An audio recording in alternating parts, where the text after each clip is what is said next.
Assalamualaikum warahmatullahi wabarakatuh. Pada kesempatan kali ini saya akan mempresentasikan mengenai pengolahan citra digital. Kita masuk pada pengolahan citra digital. Nah, sebelumnya kita harus tahu apa sih itu pengolahan citra digital. Nah, pengolahan citra digital di sini merupakan bidang ilmu yang mempelajari tentang bagaimana suatu citra itu dibentuk, diolah, dan dianalisis sehingga menghasilkan informasi yang dapat dipahami oleh manusia. Nah, di dalam bidang komputer sebenarnya ada 3 bidang studi yang berkaitan dengan data citra. Namun tujuan dari ketiganya itu berbeda. Kita lihat di sini ada grafika komputer, pengolahan citra, dan pengenalan pola. Grafika komputer itu adalah bagian dari ilmu komputer yang berkaitan dengan pembuatan dan manipulasi gambar secara digital.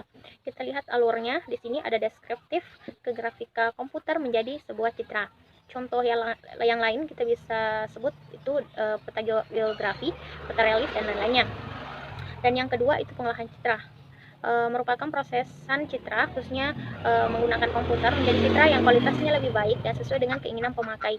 Kita bisa lihat alurnya di sini, yaitu dari citra ke pengolahan citra menjadi citra. Contoh lainnya itu pada aplikasi pengolahan citra untuk mendeteksi objek yang berbentuk lingkaran, misalnya matriks. Yang ketiga yaitu pengenalan pola. Pengenalan pola di sini merupakan bidang dalam mempelajari mesin dan dapat diartikan sebagai tindakan mengambil sebuah data mentah dan bertindak berdasarkan klasifikasi data. Adapun alur dari pengolahan pola, kita lihat di sini dari citra ke pengenalan pola menjadi deskriptif objek. Contohnya itu pada Facebook ketika kita memposting foto akan mendeteksi wajah-wajah yang ada dalam foto tersebut. Selanjutnya, definisi dari citra. Di sini ada citra, gambar, dan image. Mari kita definisikan satu persatu. Nah, citra di sini adalah kombinasi antara titik, garis, bidang, dan warna untuk menciptakan suatu imitasi dari suatu objek seperti manusia. Pada gambar di sini merupakan perpaduan antara titik, garis, bidang, dan warna yang berguna untuk mencitrakan sesuatu. Dan pada image itu pada foto, image atau foto adalah gambar yang diam, baik itu berwarna maupun hitam putih yang dihasilkan oleh kamera yang merekam suatu objek atau kejadian atau keadaan pada suatu waktu tertentu. Kategori citra di sini terbagi menjadi dua, yaitu citra kontinu dan citra diskret atau digital. Nah, citra kontinu diperoleh dari sistem optik yang menerima sinyal analog seperti mata manusia dan kamera analog. Dan pada citra digital atau diskret merupakan suatu matriks di mana indeks baris dan kolomnya menyatakan suatu titik pada citra tersebut dan elemen matriksnya yang menyatakan tingkat keabuan pada titik tersebut. Ya, kita bisa lihat di sini gambar-gambar dari kedua citra kontinu dan citra digital. Perbedaannya seperti apa kita bisa lihat di gambar. Nah, lanjut kita ke representasi citra digital. Nah, pada representasi di citra digital di sini itu sebenarnya sebuah aktivitas dalam kegiatan pengolahan citra digital, di mana kegiatan itu merupakan proses menampilkan kembali suatu citra yang telah melalui tahapan digitensing dengan cara mencacah gambar tersebut dalam bentuk titik-titik warna yang ditandai dengan angka yang menunjukkan tingkat kecerahan warna tersebut, kemudian dipetakan dengan menggunakan sistem koordinat. Kita bisa lihat di sini contoh dari representasi citra digital. Kita bisa lihat perbedaan antara 16 x 12 pixel dengan 67 x 50 pixel, dan di sini kita bisa melihat contoh yang lebih jelasnya representasi dari citra digital itu sendiri, di mana ketika ukurannya semakin besar maka kualitasnya pun akan semakin bagus. Nah, definisi digitalisasi citra. Digitalisasi citra itu merupakan proses untuk mengkonversi objek yang diindra atau didapatkan oleh sensor menjadi citra digital.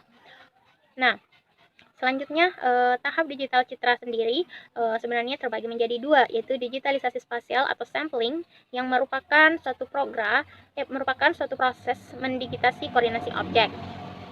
Dengan kata lain, sampling pada citra menyatakan besar kecilnya ukuran titik piksel pada citra. Dan pada digitalisasi, intensitas kuantisasi merupakan suatu proses memberi nilai pada sebuah piksel. Nah, dapat dikatakan sebagai citra yang menyatakan jumlah warna yang ada pada citra tersebut. Selanjutnya, pengolahan citra digital versus digitalisasi citra.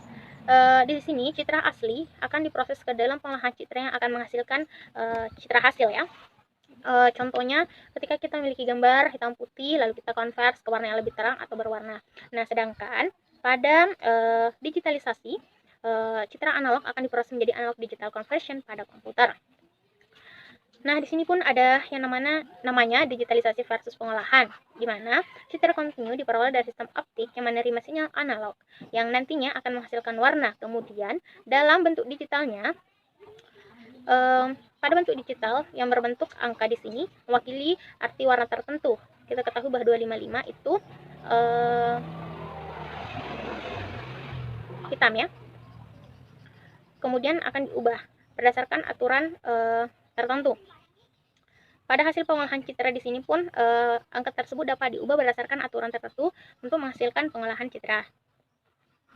Nah, di sini ada yang namanya kapasitas penyimpanan citra. Nah, semakin besar bit yang digunakan, maka kapasitas dari rentan nilai keabuan yang dimilikinya pun akan tinggi. Adapun rumus dari penyimpanan citra yaitu resolusi dikali M atau B sama dengan M besar dikali N besar dikali M kecil. Sebagai contoh, untuk menyimpan citra yang berukuran 512 x 512 piksel dengan 256 derajat keabuan membutuhkan memori sebesar 2.048.000 bit. Nah, skala warna keabuan. Kita dapat melihat pada gambar ini bahwa semakin tinggi kapasitas yang digunakan, maka gambar akan terlihat jelas. Namun, jika sebaliknya, ketika kapasitasnya rendah, maka gambar akan terlihat tidak jelas atau kurang bagus. Bisa kita lihat pada gambar sini. Nah, kita berlanjut pada operasi-operasi yang dilakukan pada pengolahan citra dapat dikelompokkan ke dalam 4 level komputasi. Yang pertama, level titik, level lokal, level global, level objek. Mari kita bahas satu persatu. Level titik. Secara matematis, operasi titik dapat dinyatakan sebagai berikut. Dengan FA adalah piksel citra sebelum diolah dan FB merupakan piksel citra sesudah diolah.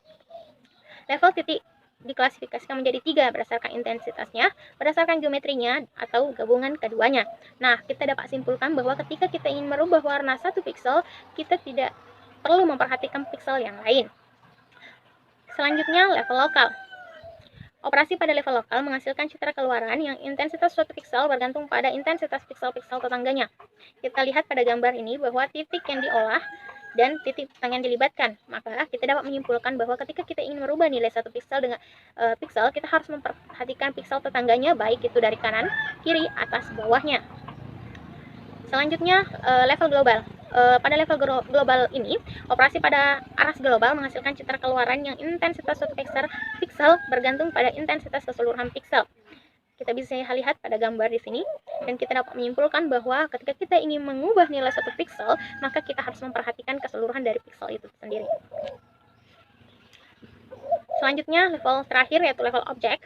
Contoh penerapan level objek seperti deteksi fitur dari objek binary computer vision. Ya, biasanya ini diimplementasikan dalam vision ya. Selanjutnya, contoh implementasi pengolahan citra. Di sini yang pertama ada inverse black white. Di sini kita tentukan bahwa 255 sama dengan putih dan 0 sama dengan hitam. Nah, di sini ada statement di mana threshold sama dengan 100. Jika AVG lebih besar sama dengan 100, maka AVG sama dengan 0. AVG sama dengan 0, maka AVG sama dengan 255. Nah, pada contoh implementasi ini, di sini kita akan merubah background putih tulisan hitam menjadi background hitam tulisan putih.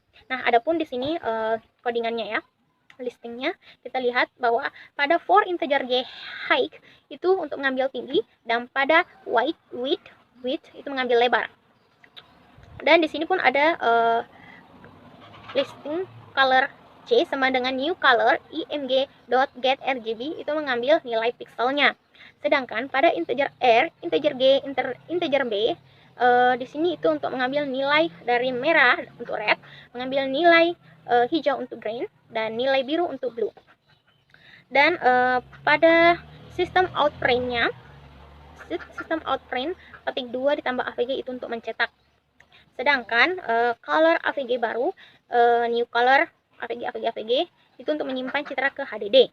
Nah, kita lihat di sini if AVG yang tadi yang merupakan threshold 100 statement dari inverse black and white untuk menghasilkan seperti yang saya jelaskan tadi, untuk merubah background putih ke background hitam itu menggunakan rumus ini.